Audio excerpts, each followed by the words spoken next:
السلام علیکم۔ شفق YouTube channel کے ساتھ میں ہوں آپ کی ہوسٹ مہرما۔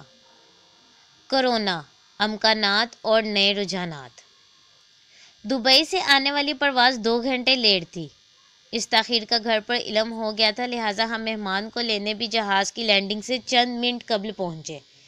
آدھے گھنٹے سے سوا ڈیڑھ گھنٹے کا وقت ایسی پروازوں کے مسافروں کو باہر آنے میں لگ جاتا ہے۔ 3 4 انٹرنیشنل فلائٹس آگے پیچھے اتری ہوتی ہیں، مگر اس روز ایک ہی فلائٹ تھی۔ کئی کینسل ہو چکی تھی، جن کی تفصیل ارائیول لاؤنج کے بڑے گیٹ کے اوپر جہازی سائز کی اسکرین بتا رہی تھی۔ لاؤنج میں ہو کا عالم تو نہیں تھا، البتہ بہت کم لوگ تھے۔ ان میں سے کچھ دبئی سے آنے والی پرواز کے مسافروں کا انتظار کر رہے تھے۔ ایک نوجوان فون پر کسی کو بتا رہا تھا کرونا کے باعث لاہور ایئرپورٹ سنسان پڑا ہے، پروازیں منسوخ ہو رہی ہیں۔ یہ 13 مارچ دن 11 بجے کا واقعہ ہے۔ واقعی لاؤنج میں پہلے کی طرح رش نہیں تھا۔ میں وہاں سے اٹھا، موبائل کا کیمرہ آن کیا، جہازی سائز کی اسکرین کی ویڈیو بنائی۔ اس کے بعد تھوڑا آگے جا کے جنگلے کے گرد لوگوں اور پھر سائڈ پر بیٹھے لوگوں کا شاٹ لیا۔ اس کے بعد میں لاؤنج سے باہر آ کر ایئرپورٹ کے فرنٹ اور پارکنگ کی ویڈیو بنانے کے لیے چل پڑا۔ 2 4 قدم ہی اٹھائے ہوں گے، دفاتر سیکیورٹی افسر نے روکتے ہوئے کہا، ابھی کیا کر رہے تھے؟ ویڈیو بنا رہا تھا۔ کس لیے؟ یوٹیوب پر لگانے کے لیے۔ کرونا کے باعث ایئرپورٹ سنسان ہے۔ افسر نے موبائل مجھ سے لیتے ہوئے کہا، ویڈیو بنانا غیر قانونی ہے۔ میں نے تو کئی بار پہلے بھی بنائی ہے، مجھے نہیں پتا اب غیر قانونی ہے۔ اس نے وہ ویڈیو چلائی، بلکہ میں نے ہی وہ ویڈیو اسے چلا کر دکھائی جو 20 سیکنڈ کی تھی۔ انہوں نے دیکھنے کے بعد پلسیانہ لہجے میں کہا، اگر یہ ان لوگوں کو دکھا دوں جن کی خواتین بھی نظر آ رہی ہیں تو آپ کو پتہ ہے کیا ہو سکتا ہے؟ ایسا کرنا ان کی طرف سے شاید کار خیر ہوتا۔ میرا جواب تھا، اگر فوکس کر کے بنائی ہے تو غیر اخلاقی اور جرم ہے، مگر یہ ایک چانس ہی ہے کہ یہ خواتین اس ویڈیو میں نظر آ رہی ہیں۔ انہوں نے پوچھا، آپ میڈیا سے ہیں؟ ہاں کہنے پر کارڈ طلب کیا۔ وہ میں نے دکھا دیے۔ وہ مجھے اپنے آفس فرسٹ فلور پر لے گئے۔ وہاں شاید ان سے بڑی کرسی پر بیٹھا تھا۔ کارڈ اور موبائل ان کے حوالے کرتے ہوئے کہا، یہ ارائیول لاؤنج میں ویڈیو بنا رہا تھا۔ میں اس دوران صوفے پر 2 لوگوں کے درمیان جگہ دے کر بیٹھ چکا تھا اور کسی نے نہیں اٹھایا۔ ساتھ ہی سیکیورٹی کا ایک اور افسر بیٹھا تھا۔ اس نے سامنے بڑی کرسی پر بیٹھے افسر کو کہا، ویڈیو ڈیلیٹ کر دے۔ مجھے وہاں لانے والا افسر شاید کسی نئے جاسوس کی تلاش میں نکل گیا تھا۔ وہاں مجھے ویڈیو بنانے کا اقرار کرتے ہوئے آئندہ تائب ہونے کا لکھ کر دینے کو کہا گیا۔ میں نے کہا، جو لکھنا ہے آپ لکھ دیں، میں سائن کر دوں گا۔ اس کے بعد کارڈ، اقرار جرم اور حلف نامے کی فوٹو کاپیاں کرائی گئی۔ اس دوران تحریر کرنے والا NCO اپنی سیٹ سے اٹھ کر انچارج کی سیٹ پر بیٹھ گیا۔ وہ فون پر کسی کو رپورٹ دے رہا تھا۔ ایک لڑکا ارائیول لاؤنج میں ویڈیو بناتا پکڑا ہے، وہ ویڈیو ڈیلیٹ کر دی۔ لڑکا کہنے پر میں مسکرا دیا۔ مجھے مسکراتے ہوئے انہوں نے دیکھا نہیں، یا پھر یہ ویڈیو بنانے کی طرح جرم نہیں تھا۔ اسی دوران ساتھ بیٹھے افسر کے لیے چائے آئی۔ آفر کی پر میں نے شکریہ کہہ دیا، جہاں مجھے ابھی نندن والی چائے یاد آ گئی۔ اسی جگہ میں دوبارہ مہمان کے طور پر چائے پی چکا ہوں۔ یعنی اسی جگہ میں 2 بار مہمان کے طور پر چائے بھی پی چکا ہوں۔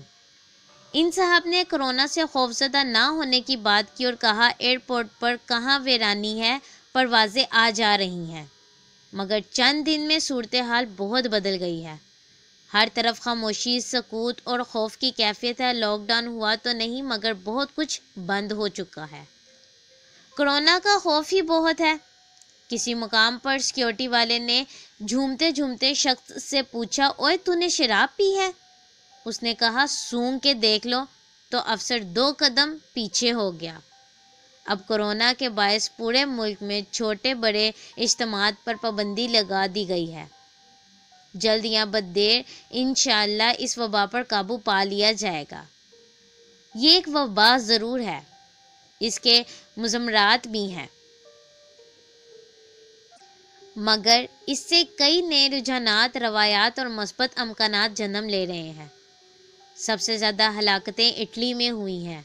کورونا سے 98% مریض بچ جاتے ہیں، مگر اٹلی اموات کی شرح 27% ہے۔ اٹلی میں حفظان صحت کے اصولوں پر عمل کیا جاتا ہے، بیماریاں بہت کم، اوسط عمر بھی کافی زیادہ ہے۔ کورونا سے زیادہ تر وہی لوگ جانبر نہیں ہو سکتے جن کی کسی بیماری یا زیادہ عمر ہونے کے باعث قوت مدافعت کم ترین سطح پر آ چکی ہو۔ اٹلی میں مرنے والوں کی عمریں 80 سے 95 سال کے درمیان تھیں۔ چونکہ اٹلی میں لوگوں کی عمومی صحت قابل رشک اور وہ بیماریوں سے کافی حد تک محفوظ تھے، اس لیے وہاں زیادہ ہسپتال بھی نہیں۔ اب طبی سہولیات کی بڑے پیمانے پر ضرورت محسوس ہوئی تو یہ المیہ رونما ہو گیا۔ دنیا کے لیے سبق ہے کہ امکانات کو کسی صورت نظر انداز نہ کیا جائے۔ ہمارے ہاں ایک طبقہ کہتا ہے مسئلہ کشمیر حل ہو جائے، اتنی فوج کی ضرورت نہیں رہے گی، مگر کسی بھی بڑے قضیے کے پیش نظر ہمیں اپنی قوت کو آج کی سطح سے بھی زیادہ مجتمع اور تیار رکھنے کی ضرورت ہے، کیونکہ ہم چین، بھارت اور ایران پونے 3 ایٹمی طاقتوں کے درمیان موجود ہیں۔ دوست کو دشمن، دشمن کو دوست بننے میں دیر نہیں لگتی۔ عالمی سطح پر پٹرول سستا ہوا، پاکستان میں سونا 1 لاکھ روپے سے 70,000 تولے پر آ گیا۔ مستقبل میں کیا ہم سونے کی آج کی ضرورت کو برقرار نہیں رکھ سکتے؟ کچھ اہل ایمان کی طرف سے کہا جا رہا ہے کورونا کے حوالے سے خوف و ہراس پھیلانے کا مقصد اسلامی اجتماعات کو نقصان پہنچانا ہے۔ سردست تو اجتماعات بکھر کر رہ گئی ہے، مساجد میں جانے سے گریز کی بات ہو رہی ہے، طواف کعبہ تعطل ہو رہا ہے۔ آئی ریپیٹ، طواف کعبہ تعطیل میں رہا ہے۔ کئی ممالک میں مساجد بند کر دی گئی، ہمارے ہاں مزارات بند ہو چکے ہیں۔ ایسی مصیبت میں تو لوگ مساجد، مزارت یا مزار اور خانقاہوں کا رخ کیا کرتے تھے۔ اس وبا کے خاتمے کے بعد کہاں تک اسلامی اجتماعات بحال ہوگی، خدا نہ خواستہ یہ مستقل رجحان نہ بن پائے۔ کورونا سے بچاؤ کے لیے صفائی ستھرائی پر زور دیا جاتا ہے، مساجد سے زیادہ صاف ستھرے اور پاکیزہ مقامات ہو ہی نہیں سکتے۔ مرکز اور صوبوں میں کورونا کے حوالے سے کوارڈینیشن پایا جانا اطمینان بخش ہے۔ ڈینگی کا مرض پھیل رہا تھا تو شہباز شریف نے کہا تھا، میں قسم کھا کر کہتا ہوں پنجاب میں ڈینگی کے پھیلاؤ کے ذمہ دار صدر زرداری ہیں۔ اس کی وضاحت یہ سامنے آئی کہ سری لنکا سے ڈینگی کی تدارک کے لیے ٹیم کو پنجاب نہیں آنے دیا جا رہا تھا۔ 15 جنوری کو کورونا کی سکیننگ شروع ہوئی، 26 فروری کو پہلا مریض سامنے آیا۔ کاش اسی وقت اس وبا کی شدت کا ادراک کر لیا جاتا تو 23 مارچ کی ریہرسل کے دوران قیمتی F-16 اور اس سے بھی زیادہ قیمتی پائلٹ ونگ کمانڈر نعمان بچ جاتے۔ اٹلی میں مکمل طور پر لاک ڈاؤن ہے، صرف ہسپتال کھلے ہیں۔ قطیف سعودی عرب میں کرفیو لگا دیا گیا۔ پورے بھارت میں اتوار 22 مارچ کو لگے گا۔ اس اقدام کے پس پردہ مودی خباثت کار فرما ہے۔ لاک ڈاؤن تو کئی ممالک میں کیا جا چکا ہے۔ کرفیو میں سب کچھ جبری بند، لاک ڈاؤن میں نقل و حرکت محدود ہوتی ہے۔ کئی ممالک میں بڑے سٹوروں پر اشیاء خوردنوش لوگوں کے ذخیرہ کرنے کے باعث ختم ہو رہی ہیں۔ پاکستان میں خوراک کے بحران کی بجائے وافر ہونے کا امکان ہے۔ گوشت، پھل، سبزیاں ایکسپورٹ نہ ہونے پر سستی ہو رہی ہیں، ان کو زیادہ دیر سٹور بھی نہیں کیا جا سکتا۔ بہت سے نجی اداروں اور کاروباروں کے بند ہونے سے بے روزگاری کا طوفان اٹھ سکتا ہے۔ اس جبر کا صبر کے ساتھ سامنا کرنے کے سوا کوئی چارہ نہیں۔ اس منظرنامے میں ہمیں خود انحصاری کا راستہ بھی نظر آ رہا ہے۔ اپنی ضرورت کا اناج پیدا کریں، ریاستی امور چلانے کے لیے ایکسپورٹ ناگزیر ہے۔ پاکستان کے لوٹے گئے وسائل واپس آ جائیں تو کئی سال کی ایکسپورٹ کی کسر نکل سکتی ہے، تمام قرض بھی اتر جائیں گے۔ اب مارکیٹیں ہوٹل کاروبار رات 10 بجے بند کرنے کے حکم پر بزاور آئی ریپیٹ اب مارکیٹیں ہوٹل کاروبار رات 10 بجے بند کرنے کے حکم پر عمل جاری ہے۔ اس رجحان کو بڑھاوا دے کر دن کام رات آرام کے کلچر کی روایت ڈالی جا سکتی ہے، کیونکہ احتیاط ضروری ہے۔ کورونا سے ڈرنا نہیں بلکہ لڑنا ہے۔ اس طرح کی مزید ویڈیو سننے کے لیے شفق یوٹیوب چینل کو لائک اور سبسکرائب کرنا مت بھولیں۔ شکریہ۔